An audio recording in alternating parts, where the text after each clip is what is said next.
Joining us now in studio to examine how South Africans use their cell phones is Mike Wronski, Managing Director of Fuseware. Good to have you with us today. It's good to be here. Exactly. Maybe before we unpack how South Africans are using their cell phones, the demographics, who's using a cell phone and who isn't, and what kind of applications are they downloading?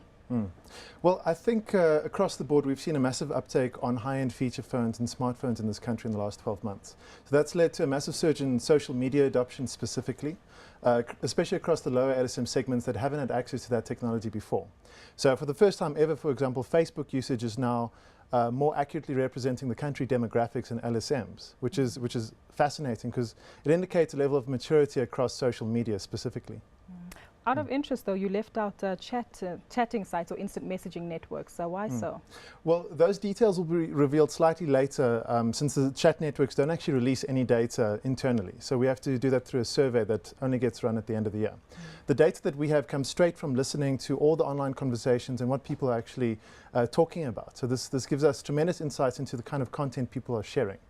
Now, we speak a lot to business men and businesswomen, the corporate market here in South Africa. How do they position themselves then to take advantage of accessing this community? Right, so there's been two key business trends, specifically in social media uptake by businesses. One is known as content marketing, which isn't your traditional advertorial.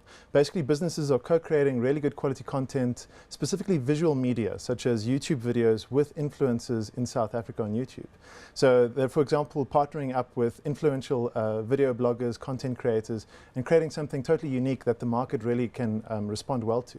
And secondly, it's influencer marketing. So it's identifying who's influential on social media and bringing them on board the brand space. So helping them become brand ambassadors of the product that those companies sell. Because, of course, you would trust your friends more than a brand when you get access to marketing messages. So brands are understanding the power of social media influencers. Is this unique to SA or following international trends? It's definitely following international trends. I think SA is following more of a unique visual medium curve now that data rates have dropped significantly. So what we're seeing is a massive uptake in Instagram usage specifically. In terms of percentage growth over the last 12 months, it's one of the fastest growing networks in the country. And brands aren't ignoring it either. A lot of the big corporate brands are already using Instagram and creating campaigns on the platform. Also interestingly, YouTube usage has absolutely skyrocketed. There's over 7.7 million people in South Africa using YouTube every month. And what's more fascinating is we're getting more and more local content creators, which is really, really important.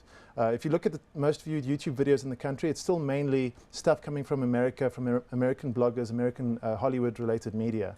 But locally, we're getting a lot more better at creating great content that South Africans want to watch. And that's the next big trend to watch. Are you able to quantify the amount of money that's being splashed onto these initiatives? You mentioned corporates picking up on Instagram and the likes. Yeah. Well, I don't have absolute numbers, but year-on-year growth of social media budgets is in the 50 to 60% range. We survey about 60 corporates every single year, and they're allocating more budget. They're allocating more towards specifically training their upper-level executives and staff on why social media is so important for the business that they're in, but also not necessarily using social media as just a marketing function. They're seeing more value out of integrating social media as a fundamental business principle, so-called social business. Who's doing it right? Because first that comes to mind is probably F&B with RB Jacobs. Well, believe it or not, I think Samsung is doing it pretty correctly in this country. They're not the well-known social brands, but they have integrated social media on quite a good level internally within their companies. And they're also one of the most followed brands in the country across all social networks. Mix it, Facebook, Twitter, and YouTube. So that's pretty incredible. But among the well-known brands, I would say Woolworths is really spot on with their social media adoption. But like I said, I think the key is not realizing that it's just a social media channel, a marketing channel rather, but a business platform where the customers can actually co-create the brand and co-create the business, drive product development, drive valuable feedback back to the executive teams. So not just a marketing channel. And I think this is the year that brands have actually realized that and they've capitalized on that. Just to sidestep a little bit, what about e-commerce?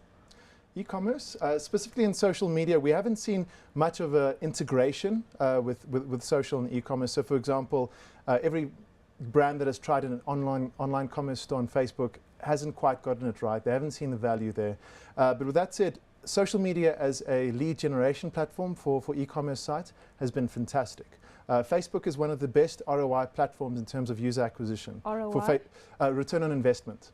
So companies that are applying money into online advertising spend on Facebook are seeing a tremendous return, mainly because Facebook has the biggest captive audience in the world. Worldwide, there's over 1.3 billion people utilizing it. So this allows you to hone in on advertising very effectively and target people right down to the singular interest level. So long story short, corporates need to target Facebook, Instagram, YouTube. Absolutely. Focus on the visual media because that's what local consumers really respond to, and that's what brands really should tap into. Thank you so much for your time today, Mike. That was Mike Wronski, Managing Director of Fuseware.